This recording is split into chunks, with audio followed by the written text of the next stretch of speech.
अल्लाहु अकबर। अल्लाह रब्बुल इज़्ज़त कुरान मजीद फुरकान हमीद में इरशाद फरमाता है, ला यमस्सुहु इल्लल मुतहहरून, जो नापाक हैं वो कुरान को छूते नहीं हैं।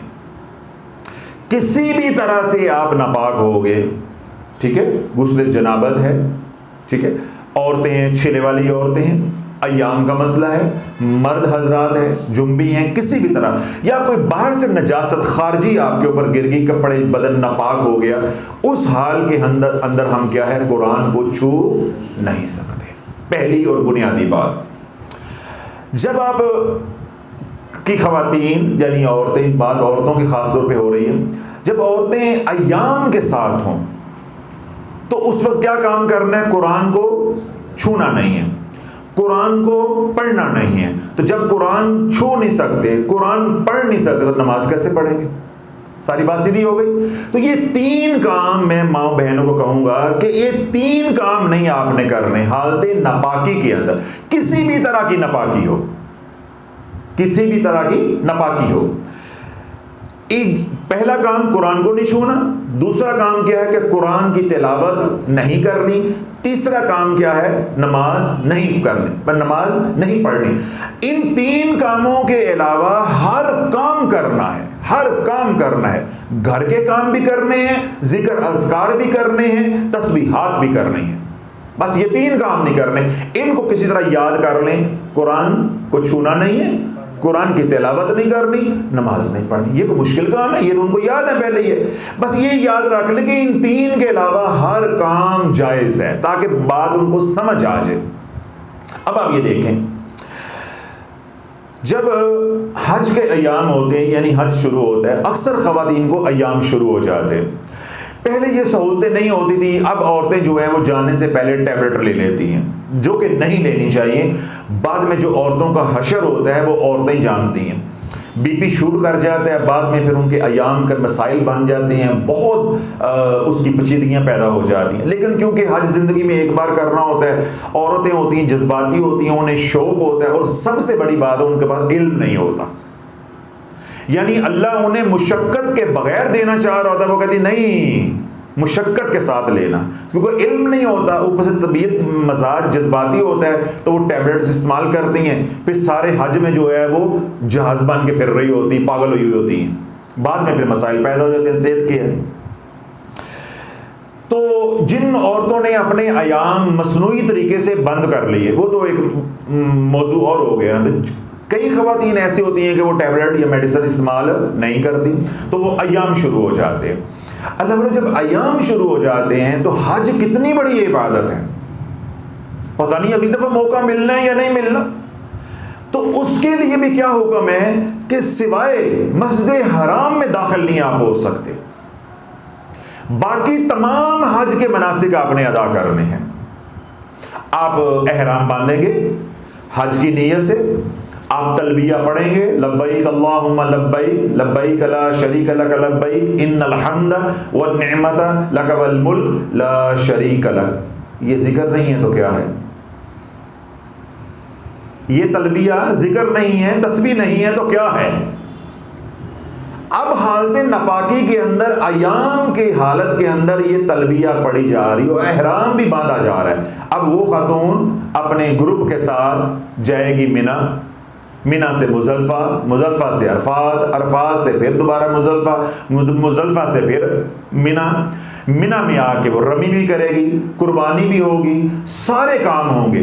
अब क्या होगा? अब उसने करना है तवाफ़े ज़ियारत, उसके लिए उसे दोबारा कहाँ जाना पड़ेगा? हरम।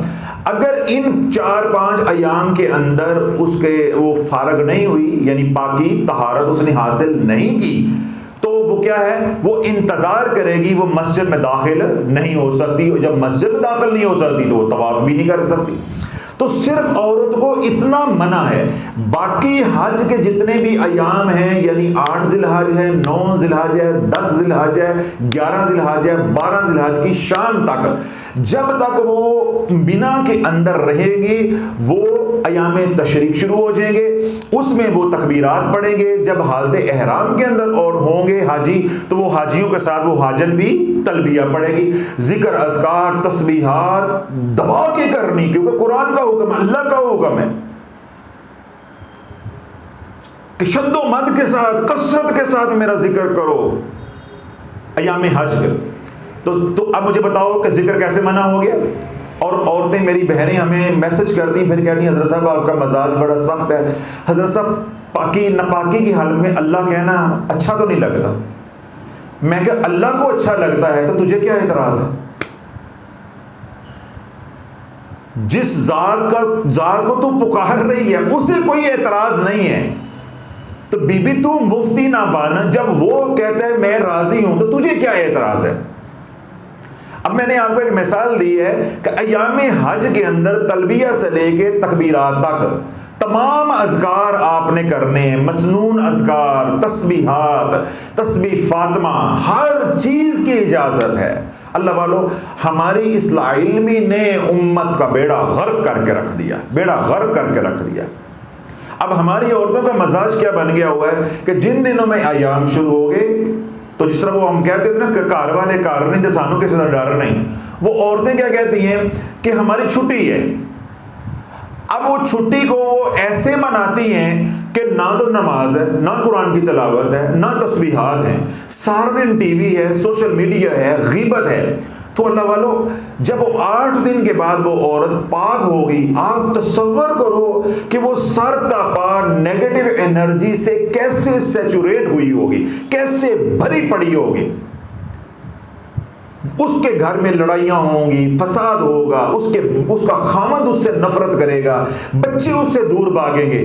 जब खामद नफरत करेगा तो जो ही पाक होगी तो साथ वजीफे शुरू कर लेगी, फिर नई मुसीबत में आ जाएगी। ये मसला है जो औरतें वज़ाइफ पढ़ती हैं और फिर बीमार होती हैं, हालांकि उनके बीमारी की वजह उनकी गफलत होती है। अब सुनो, हज़रत अम्मा आयशा सिद्दीक़ा रज़ी अल्लाह ताला अन्हा फरमाती है, रवायत करती कि हुज़ूर सल्लल्लाहु अलैहि वसल्लम ने इरशाद फरमाया कि कोई औरत ऐसी नहीं है, कोई औरत ऐसी नहीं है कि जिसको हैज आया हो और वो गुनाहों से पाक ना हुई हो, वो गुनाहों से पाक ना हो। अब मेरी माँ बहनें आज ये बयान इंशाल्लाह सुनेंगी, वो अपने औरत होने पे फख्र करेंगी, औरत होने पे फख्र करेंगी कि हमें बिन किए अल्लाह इतना दे रहा है। हजरत साहब इन पीरों मौलवियों ने हमें वजीफों पे लगा के हमें उजाड़ के रख दिया पकड़ के। अल्लाह बोलो, आज औरत को, माँ बहन बेटी को, बहू को हैज शुरू हुआ, पिछले सारे 21-22 दिनों के सारे गुनाह माफ हो गए, सारे गुनाह माफ हो गए। मेरे रब की करीमी देखो। क्यों? वो औरत किसके अंदर है? तकलीफ के अंदर, नकाहत के अंदर, कमजोरी के अंदर। अब उसको दर्द हो रहा है, उसका खून बह रहा है, अब वो जो चुस्ती जिस्म के अंदर है वो नहीं है, कहीं आना जाना है, वो एक परहेज है, एक मजबूरी बन गई है। अब अगली बार जब अम्मा आयशा फरमाती हैं कि जब हैज वाली औरत ने इन हालात के अंदर अल्लाह की बारगाह में अर्ज की, या अल्लाह तू सेहत दे के राजी है तो मैं सेहत लेके राजी हूँ, तो ये अयाम वाली मजबूरी मेरे साथ जोड़ी है, तो इस हाल में मुझे रखता है 10 दिन, 6 दिन, 5 दिन, मैं इस हाल में भी राजी हूँ, इस तकलीफ में भी राजी हूँ। मेरा खून बह रहा है, मुझे नकाहत है, कमजोरी है, दर्द हो रहा है कमर में, टांगों में, अल्लाह मैं तेरी रजा पे राजी हूँ। इसको दुआ की सूरत में क्या कहेंगे? अल्हम्दुलिल्लाह अला कुल्ली हाल, अस्तगफिरुल्लाह। अम्मा आयशा फरमाती हैं, जिस औरत हैज वाली औरत ने ये दुआ एक बार पढ़ी, अल्लाहु अकबर, कितनी बार? एक बार पढ़ी हैज की हालत में, यानी 5 दिनों में, 4 दिनों में, 6 दिनों में, 7 दिनों में, ये नहीं कि तस्बीह की, एक बार उस औरत ने, हैज वाली औरत ने कहा, ऐ अल्लाह जिस हाल में तूने रखा है मैं राजी हूं। अगर उसको तर्जमा आता है, जैसे मैं बता रहा हूं, ऐसे कहते, नहीं तो दुआ पढ़े अल्हम्दुलिल्लाह अला कुल्ली हाल अस्तगफिरुल्लाह। जिसने ये दुआ पढ़ी, अल्लाह रब्बुल इज्जत जहन्नम का अजाब उठा लेगा, पुल सिरात का रास्ता आसान कर देगा और जहन्नम से बरी कर देगा। दो हदीसों के मफहूम मैंने बयान कर दिया। पहली हदीस क्या है कि जब अयाम शुरू हुए तो जो पहले दिन गुजरे थे, 20, 21, 22, 23, जितना भी जो किसकी तरतीब है, वो सारे महीने के गुनाह माफ। उसके बाद अय्याम की हालत में उस औरत ने क्या दुआ पढ़ ली, अल्हम्दुलिल्लाह अला कुल्ली हाल। अब मैं उन माओ बहनों को जो गाफिल हैं वो और उन उजड़ मौलवियों और पीरों को पकड़ूंगा जिन्होंने हमारी माओ बहनों का बेड़ा गर्क करके रख दिया है। आप YouTube खोल के देखें, आप जब नागे के दिन होंगे तो आपने वजीफा बंद कर देना है, आपने बाद में गिन लेने हैं। मैं उधर भी आता हूं। उन जो बेचारियां दीन सीखना भी चाहती हैं, जिन्हें थोड़ा बहुत शऊर भी है, उनका भी बेड़ा गर्क करके रख दिया, उनको कंफ्यूज कर दिए। वो अपना वज़ाइफ जो जिक्र अज़कार या जो तस्बीहात हैं वो बंद कर देती हैं। फिर उनके ज़हन में आता है कि जब हम वजीफा नहीं कर सकती तो हम मसनून अज़कार कैसे कर लें, वो भी तो अल्लाह का नाम है। हम तस्बीह फातिमा कैसे कर लें, वो भी तो अल्लाह का नाम है। हम फलां जिक्र कैसे कर लें, वो भी तो अल्लाह का नाम है। हम दुरूद पाक कैसे पढ़ लें, वो भी तो गुनाह का काम है। तो क्या होता है, वो सारे कामों से फारिग हो जाती। अम्मा आयशा फरमाती हैं रज़ी अल्लाह तआला अन्हा, जिस हैज़ वाली औरत ने हालते हैज़ के अंदर 70 मरतबा, कितनी बार, 70 मरतबा हर नमाज के वक्त, यानी जब नमाज का वक्त हुआ, यानी जोहर की अजानें आई, अब उसने नमाज तो पढ़नी नहीं है, और वो महज इतना कह दे अस्तगफिरुल्लाह अस्तगफिरुल्लाह अस्तगफिरुल्लाह अस्तगफिरुल्लाह अस्तगफिरुल्लाह 70 बार, 1 मिनट के अंदर वो कर लेगी ये अमल। जिसने 1 मिनट के अंदर ये अमल किया, मेरी माएँ बहनें दिल के कानों के साथ सुनो, हम सारी जिंदगी भी एक टांग पे खड़े होके इबादत करते रहे ना, तुम्हें छू भी नहीं सकते।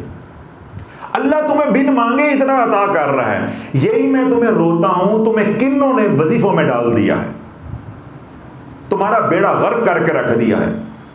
तुम ठंडी ठंडी जिंदगी गुजारो, लॉन दे सूट पहनो, लिलन दे सूट पाओ, शिफॉन दा दुपट्टा लो, आराम ने एंजॉय करो।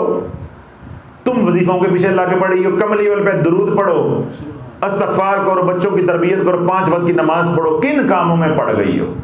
इन कामों के लिए ये है ना, तुम्हें कमा के देने वाले भी, रूहानियत में मनाज़िल तय करने वाले भी। जब अल्लाह तुमसे वैसे ही राजी है, बिन मांगे ही दिए जा रहा है, फिर तुमने बेलने में हाथ क्यों दे लिया है? ये तुम्हें क्यों शौक आ रहा है? जिस औरत ने हर नमाज के वक्त में, हैज़ा औरत ने 70 बार कहा अस्तगफिरुल्लाह अस्तगफिरुल्लाह, मेरे कमली वाले ने इशारा फरमाया उसको 1000 रकात नफल पढ़ने का सवाब अता किया जाएगा। मुझे बताओ हम कैसे पढ़ लें? अब एक औरत जो है वो 5 नमाजों के बाद हर नमाज का जब अजान वो सुने, वो 70 बार इस्तगफार कर ले।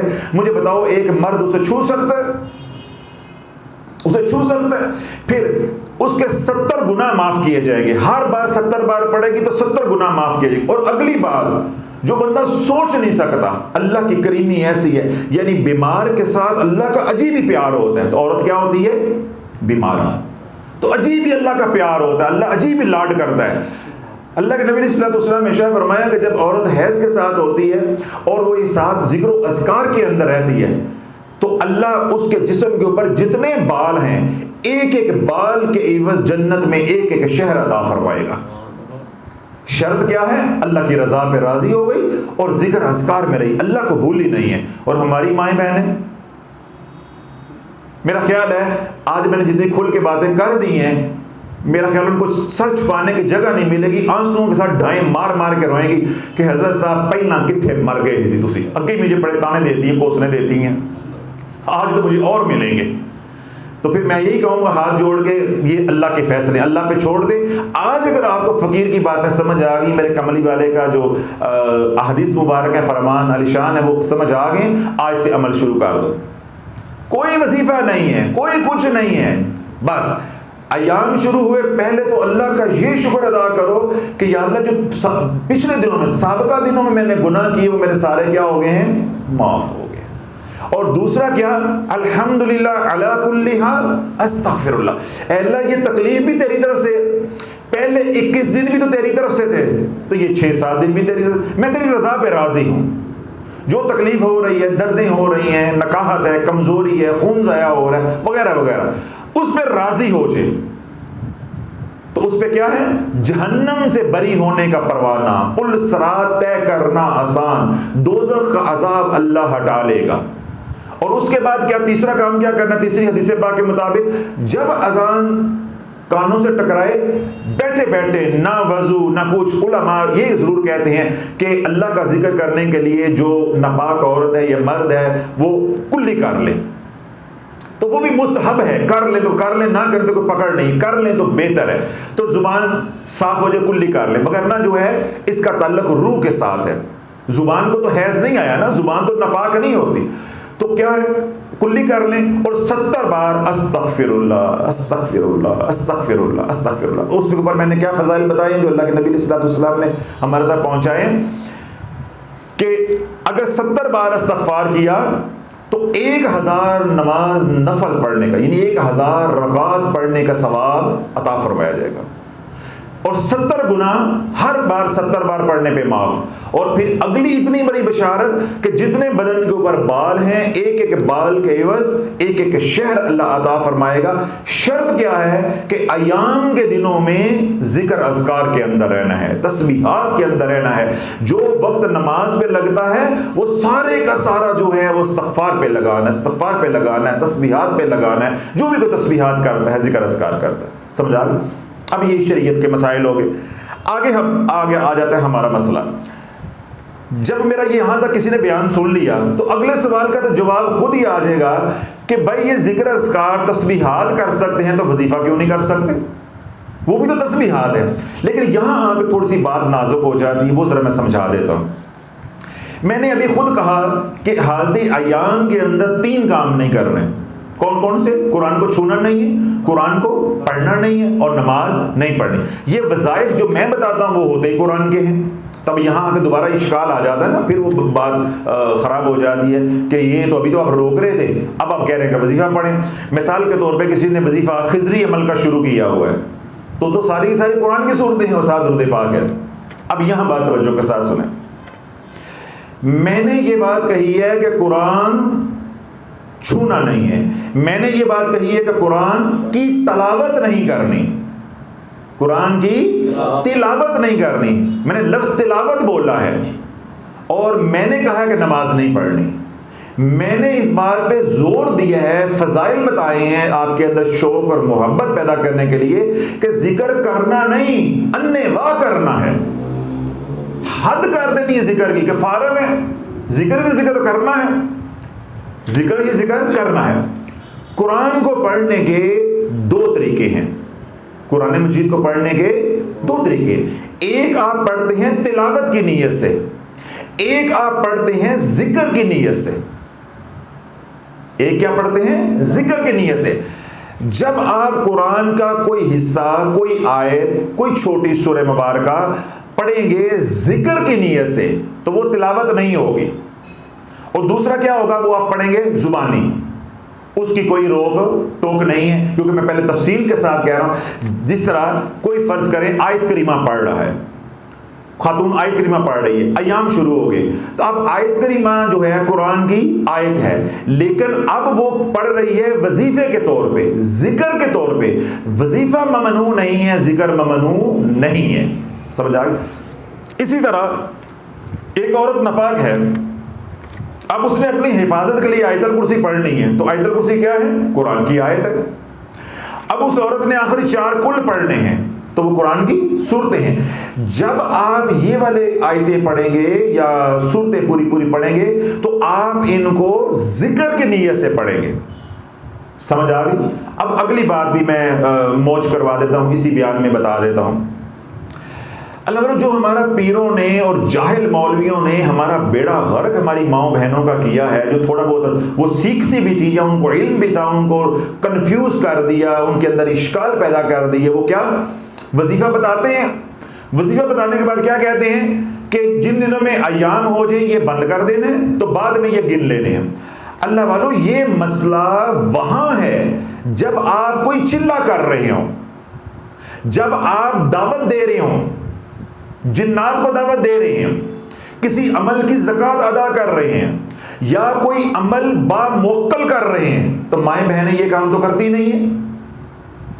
ये शराइत उस वक्त होती हैं कि जब कोई औरत बामुवक्कल करे, यानी जिन्नात को काबू करने के लिए दावत दे रही है, ज़कात दे रही है, चिल्ला कर रही है, किसी किसी तरह का है, ठीक है, उसके साथ जलाली जमाली परहेज है, शराइत है, तो उन दिनों में होता है कि नापाकी की हालत में करेगी तो क्या होगा कि वो शयातीन तो पहले दुश्मन बने हुए उन दिनों में, तो वो नापाक की हालत में करेगी तो क्या होगा, वो पकड़ी जाएगी, वो पकड़ी जाएगी। इसलिए ममनू होता है, जो बुजुर्गान है वो मना कर देते हैं। फिर उस औरत के लिए होता ही ये है कि आज वो पाकी की हालत में आई है तो वो अमल शुरू कर देगी, जो ही नापाकी के दिन शुरू होंगे वो दरमियान में से निकाल के फिर आगे दोबारा जोड़ लिया जाता है, यूं 40 दिन या जितना भी होता है उसको मुकम्मल किया जाता है। ये तो कोई इल्ला कलील औरत होगी जो आमला बनेगी।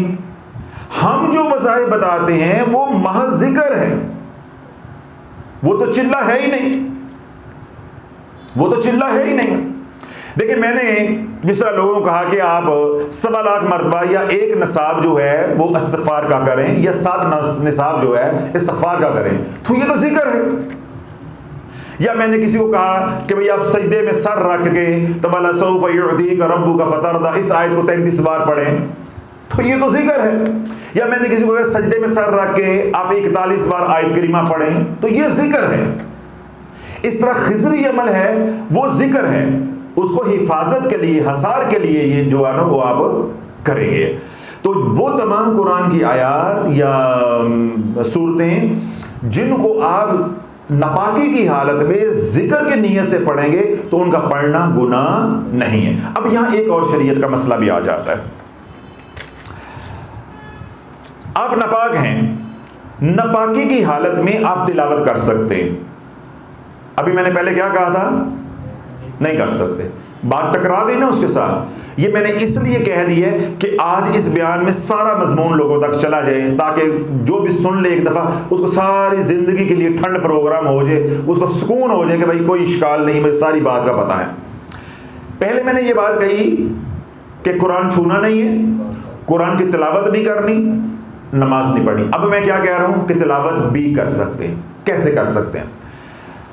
आप दिल ही दिल के अंदर अगर हाफिज़े कुरान हैं, आप हाफिज़े कुरान हैं और आपको ये डर है कि मेरी मंजिल 10 दिन में कुरान जब नहीं पढ़ूंगा तो मेरा बच्ची है उसका वो सबक है, मुझे तो सारा भूल जाएगा,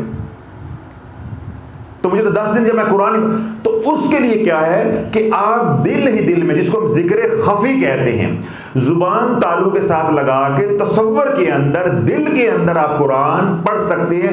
जुबान से नहीं निकलना चाहिए अलिफ लाम मीम ज़ालिकल किताबु ला रैब फीह, ऐसे नहीं पढ़ना। हल्की आवाज के साथ भी नहीं पढ़ना, पस्त आवाज के साथ भी नहीं पढ़ना, वो ममनू है, वो ममनू है। अंदर तसव्वुर के अंदर, ख्याल के अंदर, जिसको हम आम जुबान में दिल में कहते हैं, तसव्वुर में कहते हैं, उसमें आप पढ़ेंगे ताकि आपकी जो मंजिल है उसमें खलल ना आए। आप 2-4 रुकू हर नमाज के बाद पढ़े, जो भी आपकी तरतीब है, ताकि आपको कुरान जो है वो याद रहे। या किसी की कोई मंजिल है, उसको डर है मेरी मंजिल भूल जाती है, या कोई सालिक है, वो मिसाल के तौर पर सूरह मुज़म्मिल का आमिल है, तो वो औरत, तो वो उस औरत ने रोज़ाना 41 बार सूरह मुज़म्मिल पढ़नी है, तो अल्लाह वाला वो जब वो 10 दिन सूरह मुज़म्मिल पड़ेगी नहीं तो वो कौन सी आमला रह गई, वो तो फारग हो जाएगी सारी। तो उन औरतों के लिए, उन माँ बहनों के लिए मैं तरीका बता रहा हूं कि वो तसव्वुर के अंदर पड़ेगी, जुबान नहीं हिलानी, जुबान नहीं हिलानी। अगर जुबान हिलाएंगे फिर कुरान का जो टुकड़ा या जो हिस्सा या जो आयत आप पढ़ेंगे उसके साथ आप फिर नियत करेंगे कि मैं जिक्र की नियत कर रही हूं, मैं वजीफे की नियत कर रही हूं, मैं तस्बीह की नियत कर रही हूं, फिर कोई उसके अंदर इश्काल नहीं है। तो यूं जिक्र, अज़कार, तस्बीहात अन्ने वाह करनी है, किसी से पूछे बगैर करनी है।